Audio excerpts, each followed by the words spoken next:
Good morning, everybody, and thank you for coming along.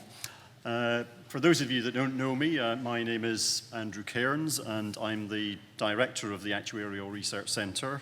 But I also have a different role, which is to act as the chair of the steering group for the Big Health and Actuarial Data research programme. And it's that research programme that we've come here today to hear about some of the work that they've been doing on that research program. And it's a research program that is sponsored by or funded by the Actuarial Research Centre of the Institute and Faculty of Actuaries. So just first of all, I'm very pleased to welcome you all here today. And I think there will be a few more people that are going to sort of dribble in as the morning progresses, because we've got over 60 people registered, so there'll be a few more people coming in later on, I think, but we do need to get going. So I'm very pleased that you're all able to join us today and join us here at Staple Inn, the home of the actuarial profession in London. Now, just a few words of introduction to the Actuarial Research Centre, or the ARC. So this is the Institute and Faculty of Actuaries network of actuarial researchers around the world, obviously with a particular emphasis in terms of things going on within the UK, but we do aim to spread our net very widely around the world to represent and to be useful to all of our members around the world. So it's the network of researchers, but it's also the vehicle within the profession for managing the funded research programs that are going on within the actuarial profession. So this research program is just one of several funded research programs. So it's the role of the ARC to provide some oversight with the support of volunteer members who are on the steering groups to just give a little bit of guidance to the research teams. And one of the things that we're trying to do within the ARC is to build bridges between academic research and practice. That's a very important part of our ethos. And of course, what we're trying to do is to do research that is going to be useful to people out in industry, either in actuarial work, and then not just actuarial people, but also beyond that, there are public policy implications from some bits of the research, and that's perhaps particularly true with the research that we're going to be hearing about today. So the research is very much working collaboratively between academics, industry, and other bodies, and so I always like to say, in my mind, a bit of a slogan, it's research with impact. That's what we're trying to do. Now, just introducing very briefly the research program.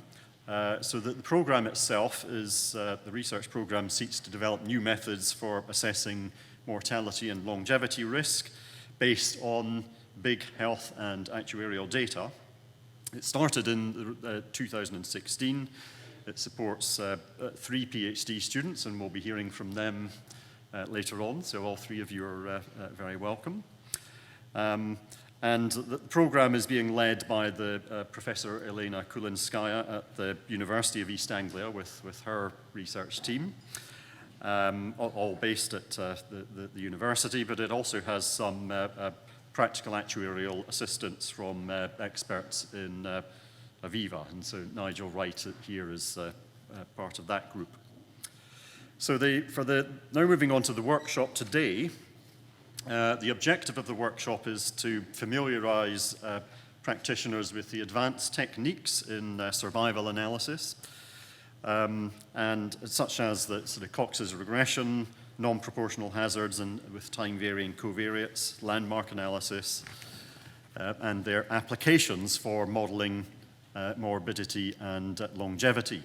So today's workshop, it's an opportunity to share the results that we've got so far. It's very much work in progress, so we're getting a sort of an early look at the results that are coming out of that, and some of them certainly very interesting.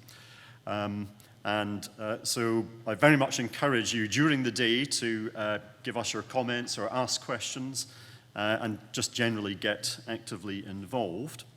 Now, what that means is, I was discussing this with Elena just in terms of the presentations. Now, in the program, we have plenty of time that's allocated for questions and discussion at the end of each presentation, but we do have a sort of relatively full program. So, but what it means is that we do have a little bit of time with it during the presentations, that if you do have a question that you would like to ask and interrupt the presenter, please do so. So don't feel that you have to wait until the end. But obviously, it needs to be questions just for clarification rather than more extended discussion. So if there's any points for extended discussion, that they should come at the end of each presentation. So, and then finally, I want to take the opportunity to encourage you all to learn more about the ARC and get involved with its research for your community. And in particular, if you have research ideas, then, or if you want to be interested in partnering with the ARC, and that's your companies, then please do speak to Sarah Matheson. Is Sarah here? Yes. All right. Okay, so if you don't know Sarah, then come and speak to me and I'll,